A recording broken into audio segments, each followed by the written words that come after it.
আমাদের এত মানুষ যাদের ত্যাগের বিনিময়ে, যাদের আত্মত্যাগের মাধ্যমে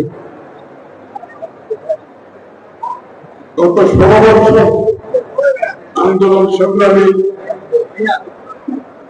মাধ্যমে আমি ধরেছি, যারা তাদের কিন্তু অনেককে কিন্তু আমরা ভুলে যেতে বসেছি। এখন জুলাই আগস্ট নিয়ে যত আলোচনা হচ্ছে, কিন্তু দীর্ঘ 16 বছরে যে মানুষগুলো এই আন্দোলনকে একটা কঠিন সময় এর মধ্য দিয়ে আসছে, এই লোকগুলোর ব্যবসা বাণিজ্য ধ্বংস হয়ে গেছে, এদের পরিবার ধ্বংস হয়ে গেছে, এরা চাকরিচ্যুত হয়েছে, এরা বাড়ি করে থাকতে পারে না, এরা বেশিরভাগ সময় লোক কাটিয়েছে এবং এদের পরিবারের সদস্যরা, আমি জানি যে বলতে আমার খারাপ লাগছে, অনেকের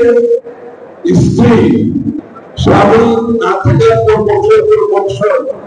তার স্বামীকে ত্যাগ করতে হচ্ছে, এরকম ঘটনা আছে আমার জানা আছে। আমরা বোধ হয় জুলাই আগস্ট নিয়ে আমাদের আগ্রহ উৎসাহ থাকতে হবে। এটা হচ্ছে সমাপ্তি সবসময় মানুষের জন্য থাকে, কিন্তু এর আগে যারা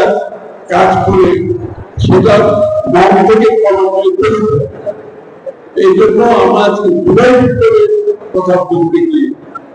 আমাকে 16 বছরের আন্দোলনে যে অবদান, যাদের অবদান শুরু হওয়ার দেশমন্ত্রী বেগম খালেদা জিয়া, এই আন্দোলনের এক নম্বরের ভূমিকা দেশমন্ত্রী বেগম খালেদা জিয়া, এটাও কিন্তু অনেকে বলতে ভুলে গেছে। আপনারা খেয়াল করবেন, আমরা জুলাই আগস্টের কথা বলতে বলতে কিন্তু যার সবচেয়ে বেশি অবদান, যার কর্মজীবনের বিনিময়ে বাংলাদেশের মানুষকে রাস্তায় নামাতে সক্ষম হয়েছে, ওনার জীবনের বিনিময়ে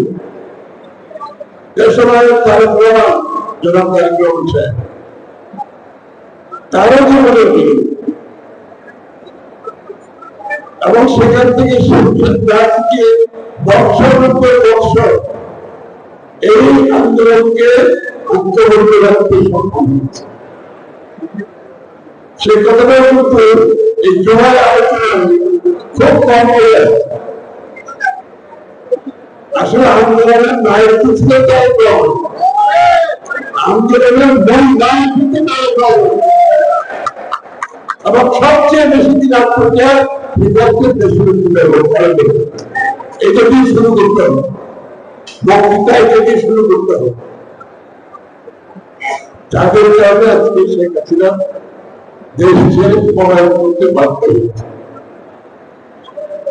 জুলাই আগস্টের আন্দোলন অত্যন্ত গুরুত্বপূর্ণ অবশ্যই, কিন্তু জুলাই আগস্টের আন্দোলনের সাথে বলে গেছে, বলে গেছে জুলাই আগস্টের আন্দোলনে